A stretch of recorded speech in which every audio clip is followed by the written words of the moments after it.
Markus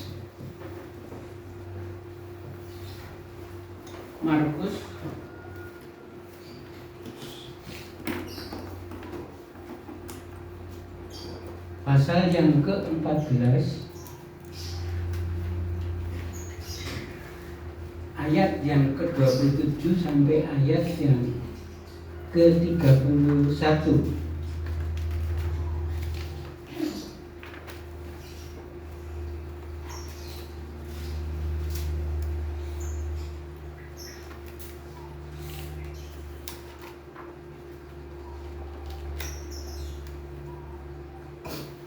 Markus 14 ayat 27 sampai 31.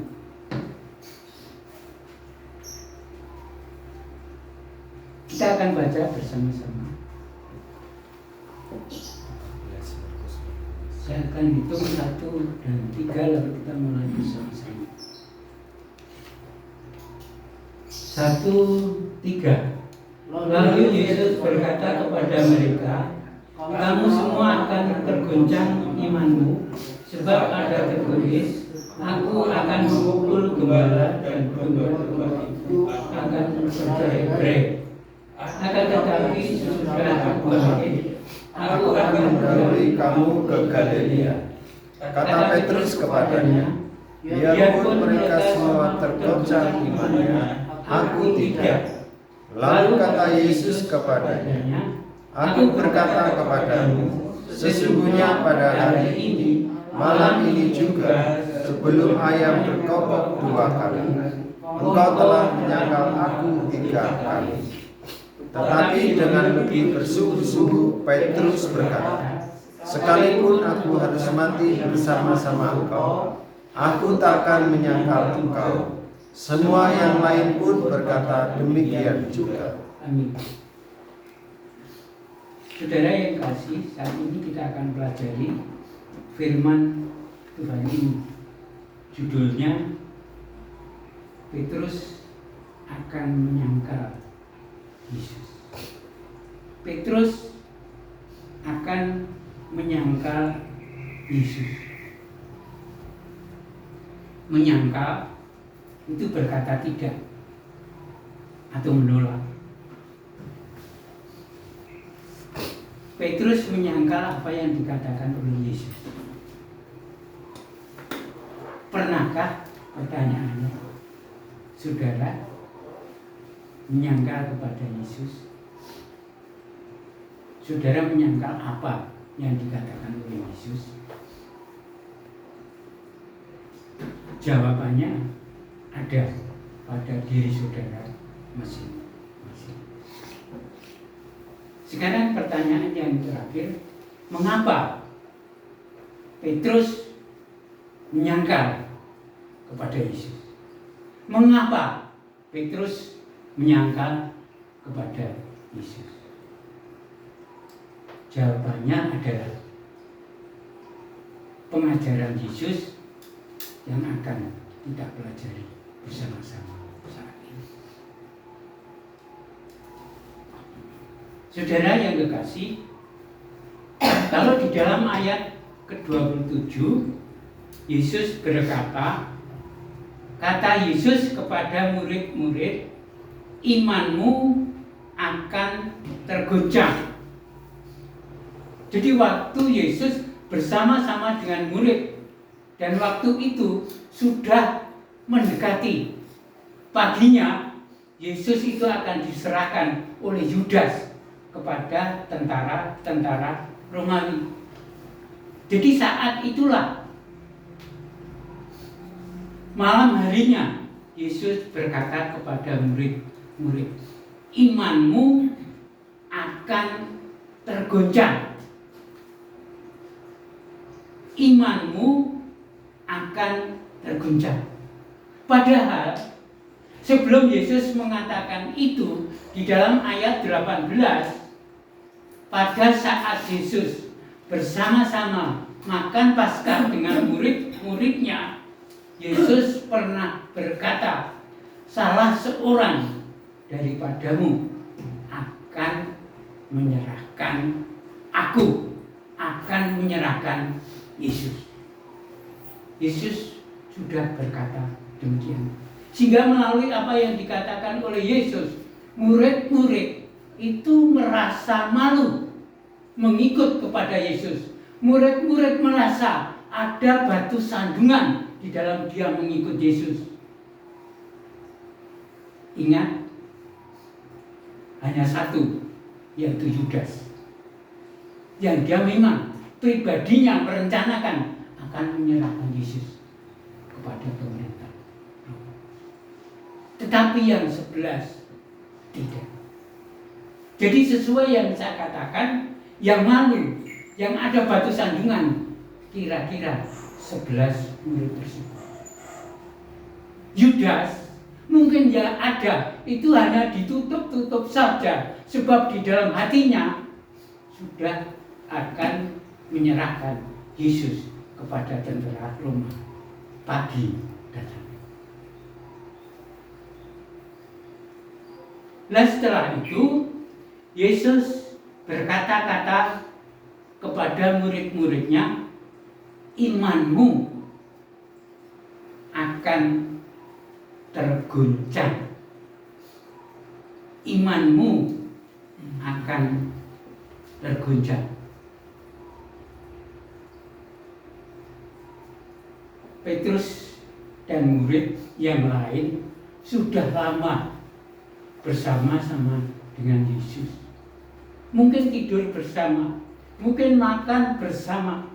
Mereka bersama belajar. Yang mengajar adalah Yesus. Pergi kemana-mana mereka bersama.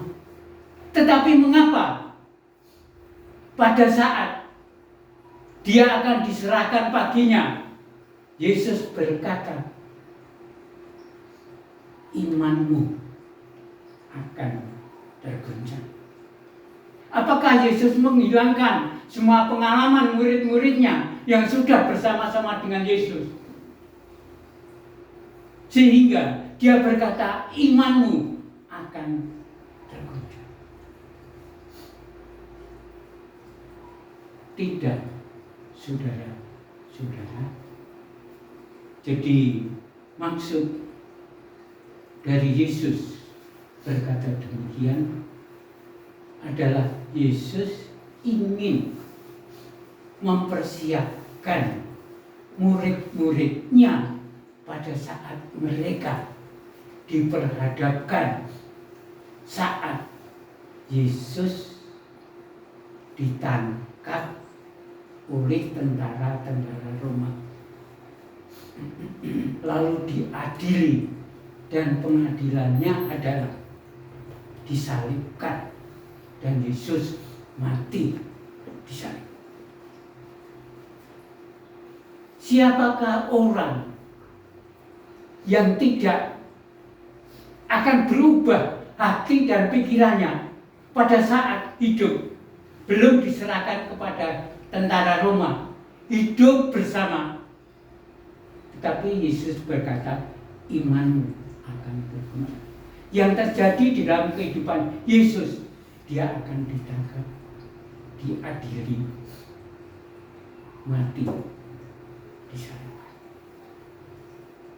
Berubah tidak pikirannya. Saya pikir kalau pengertian seperti ini ada di dalam diri kita masing-masing, dihadapkan peristiwa yang demikian, ya kita pun akan berubah.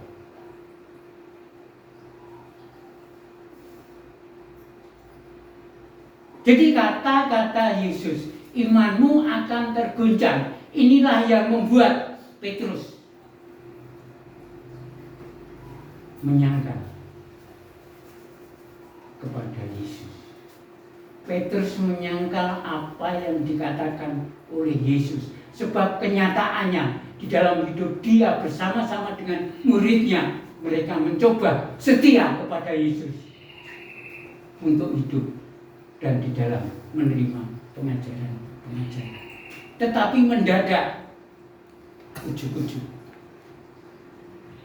Yesus berkata, imanmu akan terguncang.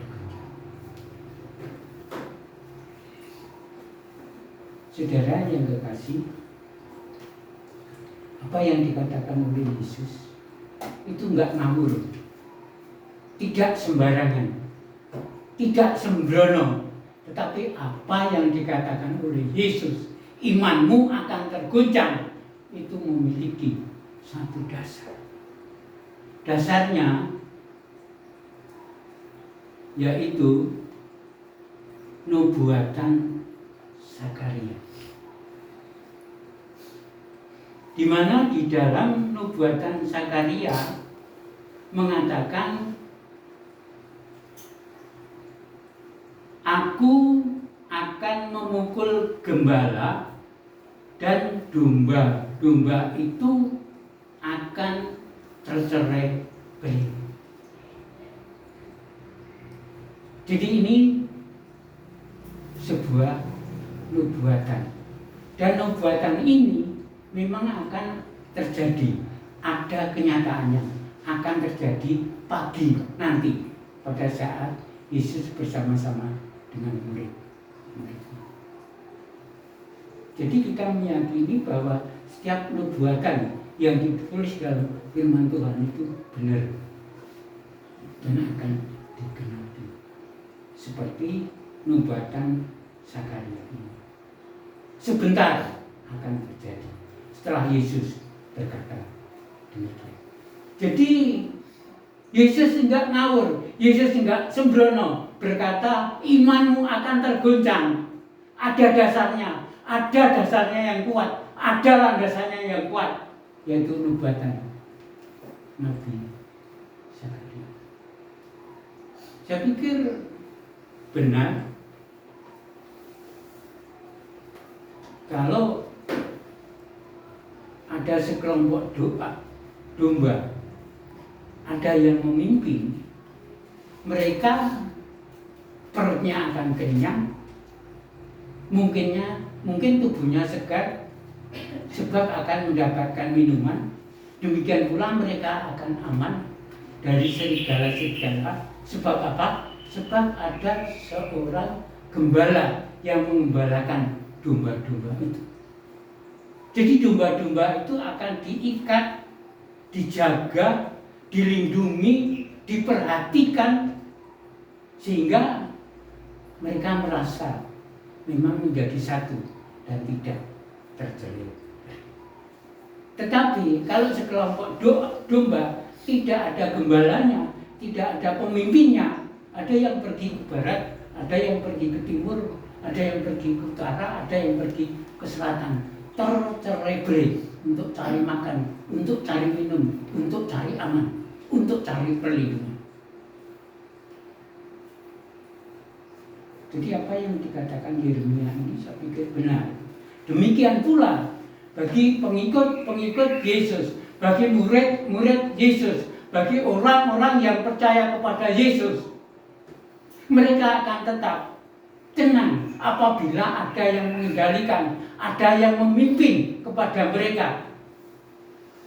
Sebab tujuan yang ada di dalam hati, tujuan yang ada di dalam pikiran akan dibawa menuju satu tujuan oleh Yesus, sehingga akan merasakan ending yang sukacita, ending yang gembira, yang sesuai dengan apa yang ada maksud di dalam hati dan pikiran.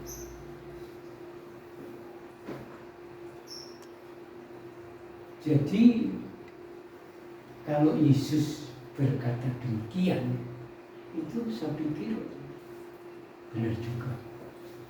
Imanmu akan tergoncang. Sebab mereka akan menghadapi pada saat Yesus ditangkap. Mereka akan menghadapi pada saat Yesus akan diadili sampai disalibkan dan mati.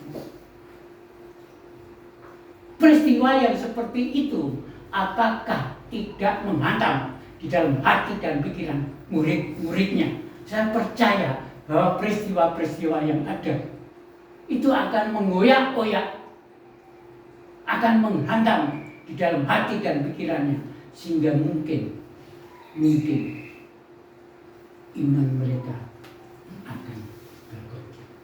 Jadi Kalau Yesus mengatakan demikian, iman mereka akan terguncang. Saya pikir benar. Saya pikir itu merupakan sesuatu yang benar. Jadi maksud dari Yesus mengatakan itu, dia tidak menyalahkan murid-muridnya apabila iman mereka tergoncang, apabila mereka menyangkal kepada Yesus, tidak menyalahkan. Dan seumpama mereka menyalahkan Yesus, dan seumpama Yesus menyalahkan mereka, itu saya pikir benar juga. Sebab apa? Sebab alasannya kuat, sebab dasarnya kuat, yaitu nubuatan Nabi Zakaria. Tetapi bukan itu maksud Yesus mengatakan iman mereka terguncang. Tapi maksud Yesus, yaitu sekali lagi saya katakan, untuk mempersiapkan iman mereka, hati mereka, pikiran mereka saat mereka menghadapi peristiwa-peristiwa yang akan datang. Malam itu, pagi itu juga, pada saat Yesus ditangkap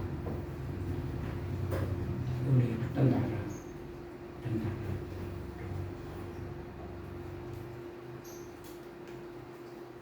Lalu bagaimana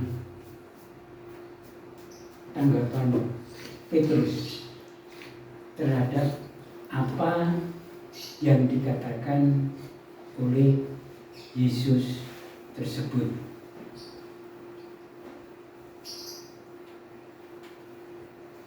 Di dalam ayat yang ke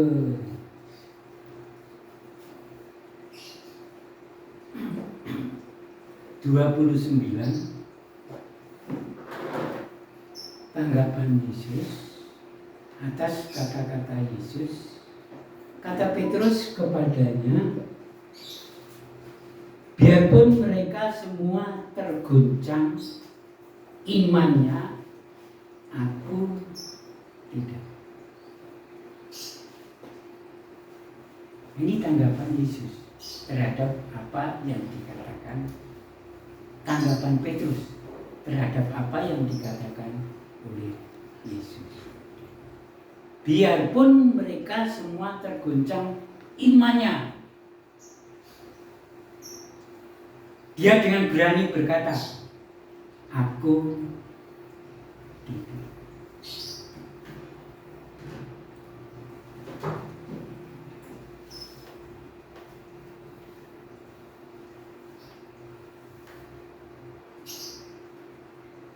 Jadi Petrus berani berkata, aku tidak.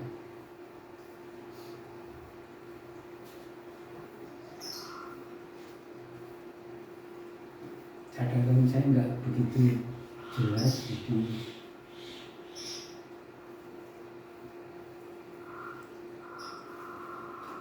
dengan kata-kata Petrus tersebut, ia menunjukkan kebodohannya. Mungkin dia sudah begitu melihat pribadinya pada saat dia ikut kepada Yesus, makan bersama, tidur bersama, belajar bersama, pergi bersama. Dia berusaha dengan setia di dalam kegiatan-kegiatan yang ada bersama dengan Yesus. Tetapi kok Yesus mengatakan imanmu akan terguncang. Sehingga ada peperangan di dalam pribadi Petrus. Saya sudah melakukan seperti itu. Boleh dikatakan dia berusaha untuk setia. Tetapi mengapa malam hari ini Yesus berkata, imanmu akan terguncang.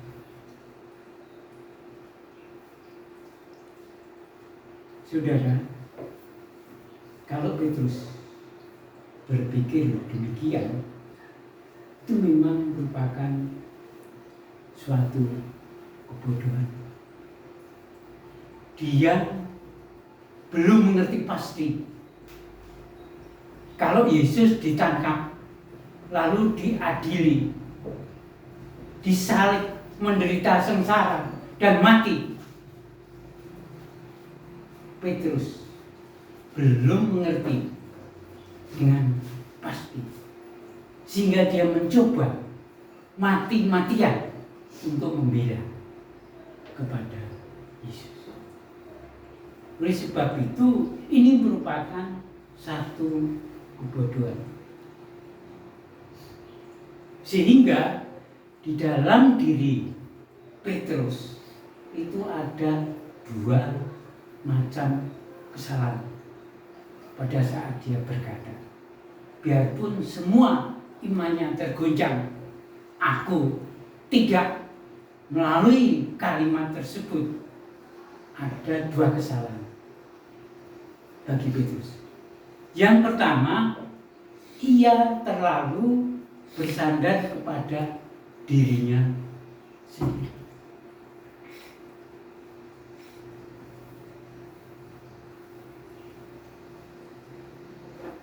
Yang kedua, ia menyalahkan murid-murid yang lain, menganggap dirinya oke daripada murid-murid yang lain. Saudara yang terkasih,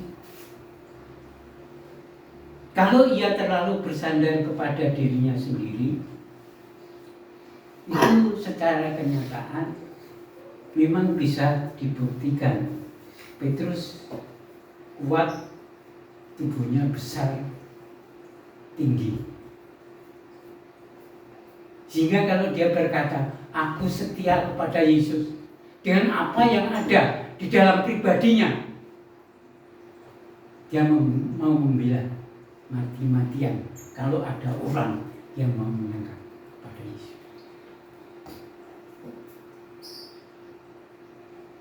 Dan pribadi Petrus itu dia punya hati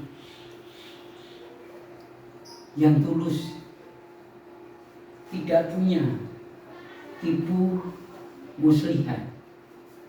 Kalau dia berkata ingin mati bersama Yesus,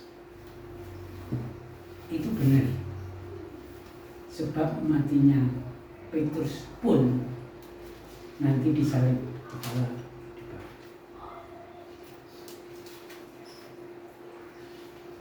Dia bukan penakut. Oleh sebab itu pada saat Yesus ditangkap, ada murid-murid yang berani lari mendapatkan hamba imam besar dan memotong telinganya dengan pedang. Enggak ada yang berani kecuali Petrus. Pada saat Yesus ditangkap,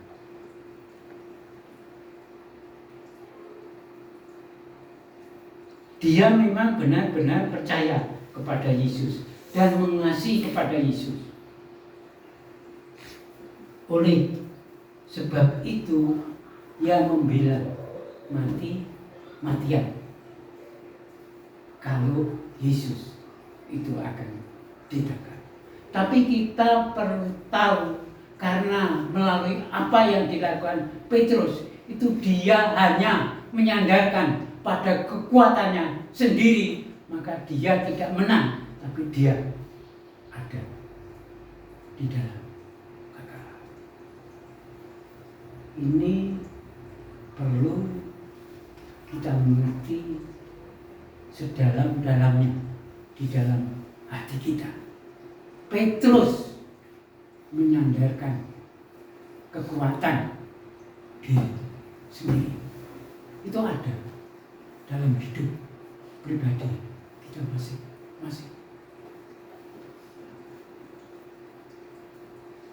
Kita ibadah sudah oke, kita berdoa sudah oke, kita merenungkan firman Tuhan sudah oke, kita membaca firman Tuhan sudah oke, kita melayani firman Tuhan sudah oke, sehingga ujung-ujungnya mengandalkan diri.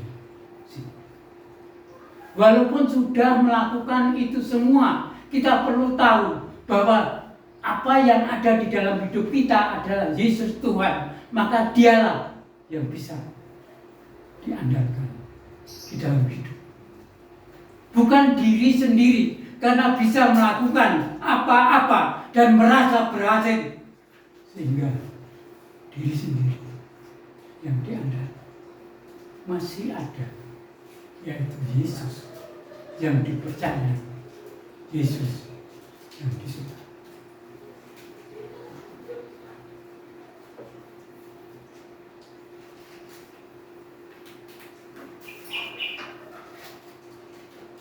Kesalahan yang kedua yaitu dia menganggap dirinya lebih tinggi dari murid-murid yang lain.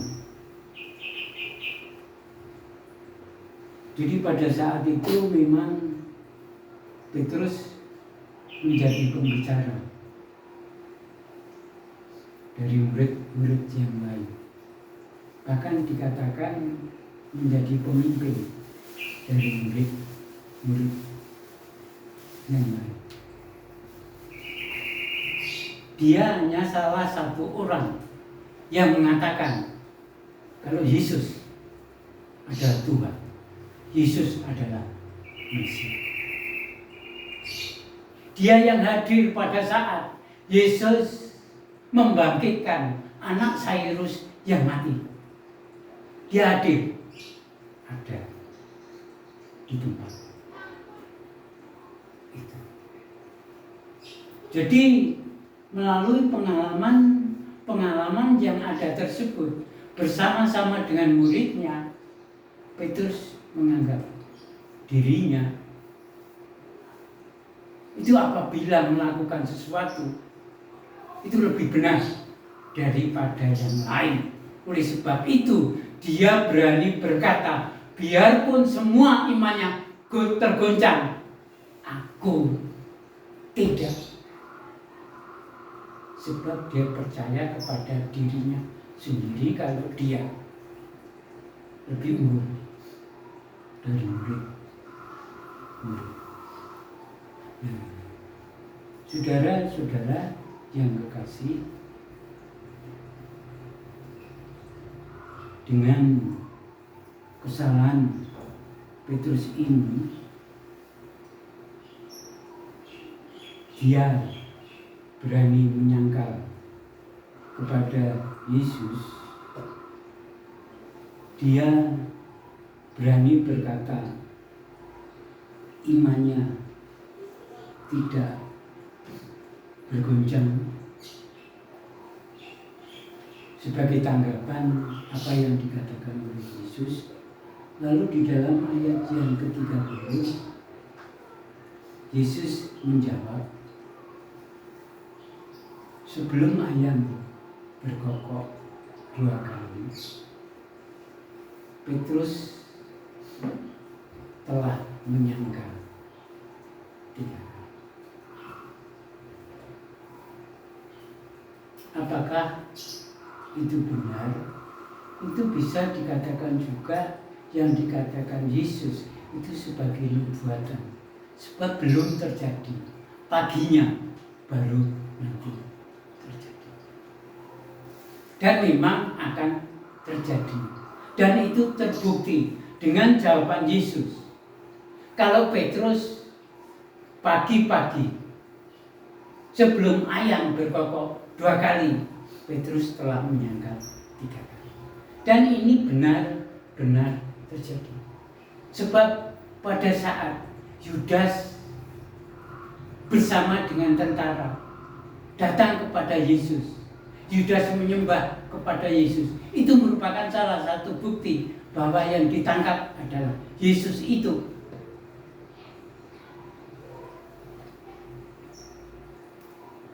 Dan setelah ditangkap Yesus akan diadili di tempat pengadilan.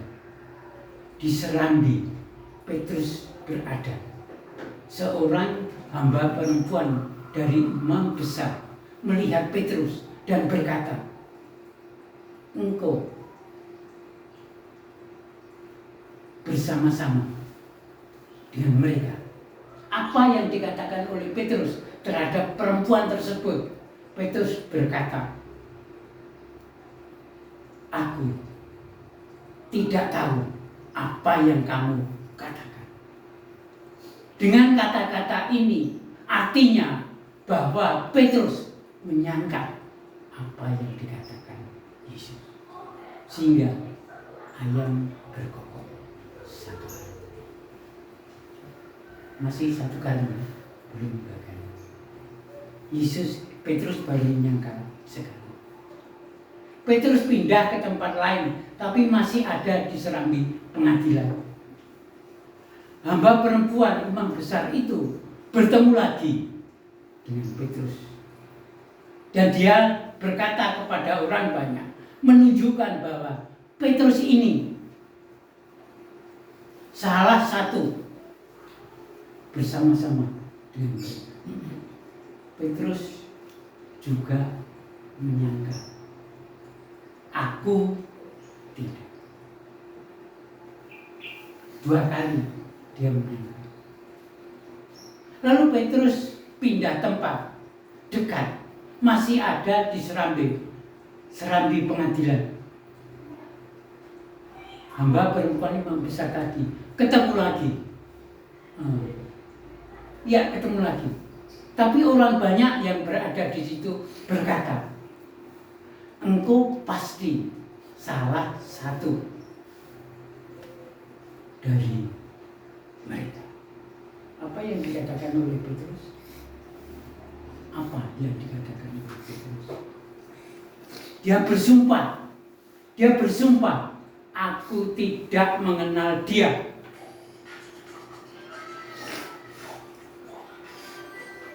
Ini yang ketiga kali Petrus menyangka kepada apa yang dikatakan oleh Yesus. Sehingga ayam berkokok. Dan benar apa yang dikatakan oleh Yesus. Dengan seluruh kata-kata Petrus yang dia benar-benar menyangkal kepada Yesus. Walaupun dia berani mati bersama Yesus, tapi apa yang dikatakan oleh Yesus itu benar. Dia sungguh-sungguh menyangka. Dan dibuktikan dengan jawaban Yesus. Pada saat Yesus ditangkap oleh tentara.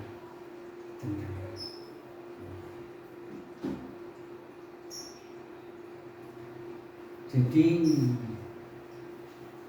penyangkalan ini sungguh-sungguh terjadi. Mungkin kalau kita lihat nanti setelah hari Pentakosta, Petrus luar biasa. Hidupnya sukses dan populer. Sampai bisa memenangkan 3.000 jiwa. Tapi sebelum Yesus mati, Petrus yang sungguh-sungguh bersama-sama dengan Yesus, boleh dikatakan seia sekata, hidupnya menyangkal kepada Petrus. Mengapa? Sebagai jawabannya, sebab dia bersandar kepada dirinya sendiri. Dia tidak mengerti bahwa dirinya sendiri ada kelemahan, ada kebohongan, ada tipu muslihat, ada kejahatan. Itu yang terdapat di dalam diri manusia. Sehingga adanya itu hanya kelemahan. Oleh sebab itu, apabila seseorang percaya kepada Yesus, tapi hidupnya masih menyandarkan diri sendiri. Saya berkata, berbahaya. Sebab di dalam menghadapi masalah-masalah yang ada, pencobaan-pencobaan yang ada, kalau menyandarkan diri sendiri, maka dia akan jatuh. Diri sendiri itu hanya penuh dengan kelemahan.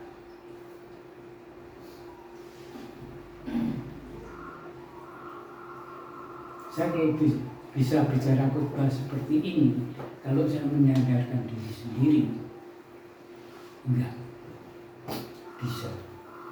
Seperti minggu kemarin saya khotbah, saya mencoba, saya sudah persiapan semua, saya mencoba, aku bisa, sebab sudah saya persiapan, sudah saya tulis, tapi setelah ada di mimbar ada kelupaan. Sehingga Bapak dan Ibu bisa melihat, Pak Baran kok seperti itu ya, sudah pakai kacamata, sudah melihat catatan, tapi kok berhenti lama. Apa yang dikatakan tidak terus dilanjut. Itu kelemahan yang ada pada saat itu, pada saat saya menyandarkan kekuatan diri saya sendiri. Saya anggap apa yang sudah saya persiapkan dapat saya sampaikan dengan baik, dengan lancar, dapat berkenan kepada Tuhan. Tapi nyatanya, ya toh seperti itu. Nyatanya seperti itu. Jadi nggak bisa hidup kita sebagai orang yang percaya, di dalam kita menghadapi segala sesuatu, kita menyandarkan kepada diri kita. Petrus jatuh sebab menyandarkan kepada diri sendiri. Dia nggak ingat di atas dia itu ada Tuhan Yesus yang berkuasa di dalam hidup dia, yang merupakan sumber kekuatan di dalam hidup dia. Jadi kita harus ingat bahwa di dalam hidup kita ada sesuatu yang lebih tinggi dari kita, sehingga di dalam kita menghadapi segala sesuatu tidak bersandar kepada diri kita sendiri, tapi kepada Dia yang lebih tinggi dari kita, yang kita sembah dalam hidup kita, yang kita imani di dalam hidup kita, yang kita percaya di dalam hidup kita.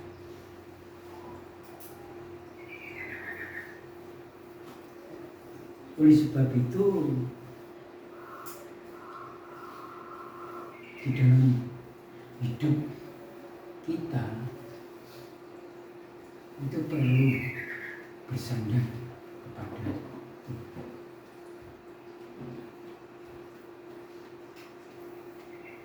Jadi Petrus lupa bersandar kepada Tuhan, tapi dia bersandar kepada kekuatannya sendiri. Badannya besar, tinggi, gemuk, sehat, kuat. Lalu pengalamannya cukup lebih dari murid-muridnya, sehingga dia mengandalkan pribadinya sendiri. Akhirnya dia kalah, menyangkal kepada Tuhan Yesus. Saudara yang kekasih,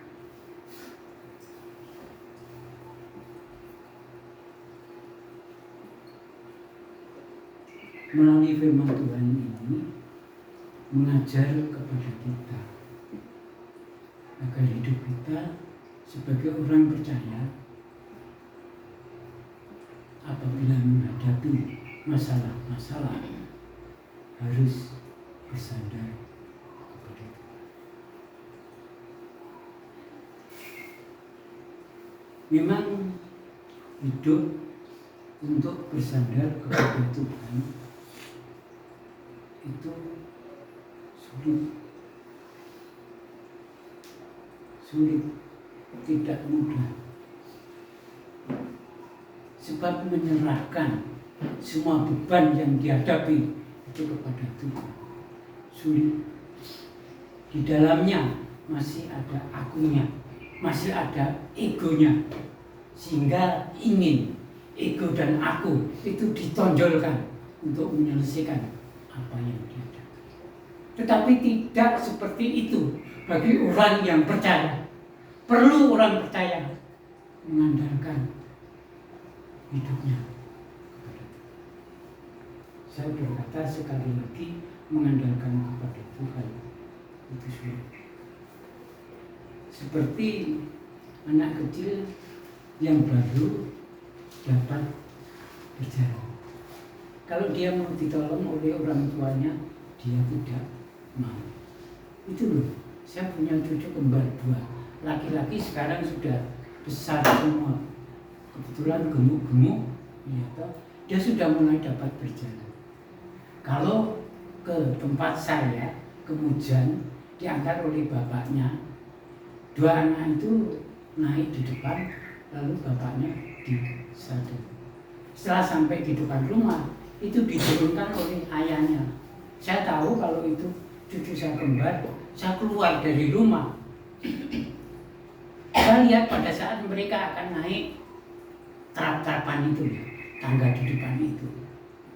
Saya coba turun, saya mengulurkan tangan kepada tangan dia. Tapi setelah tangan saya ulurkan, dia justru menarik tangannya, tidak mau dipegang. Dia akan mau naik trap itu sendiri.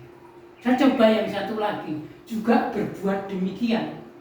Tangannya dia tarik, tidak mau saya pegang. Dia mencoba jalan sendiri.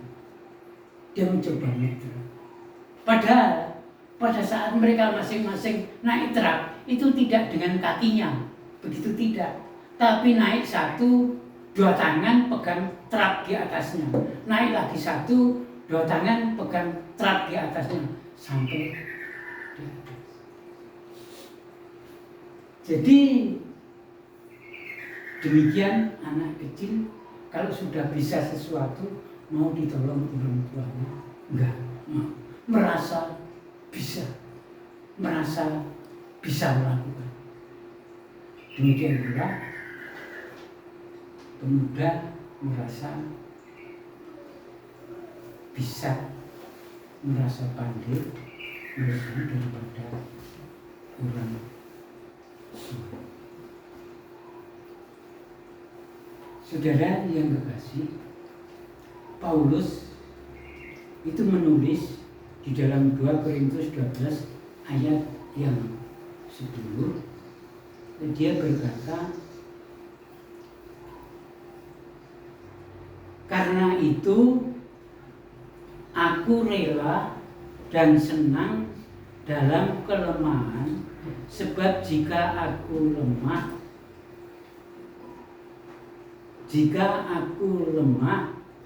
aku kuat. Jadi melalui firman Tuhan ini, melalui tulisan Paulus ini, dia justru tidak senang apabila dia berpikir berada di dalam keadaan yang kuat untuk dirinya sendiri. Justru di dalam pikiran dia, pribadinya, kalau berada di dalam kelemahan, itu dia rela, dia senang. Sebab apa? Dia akan dapat mencari Tuhan. Dia akan mau mencari Tuhan. Sehingga kekuatan Tuhan akan ada di dalam pribadinya. Dan kelemahan yang ada di dalam pribadinya akan menjadi hilang. Kekuatan dari Tuhan ada di dalam pribadinya, menolong di dalam pribadinya.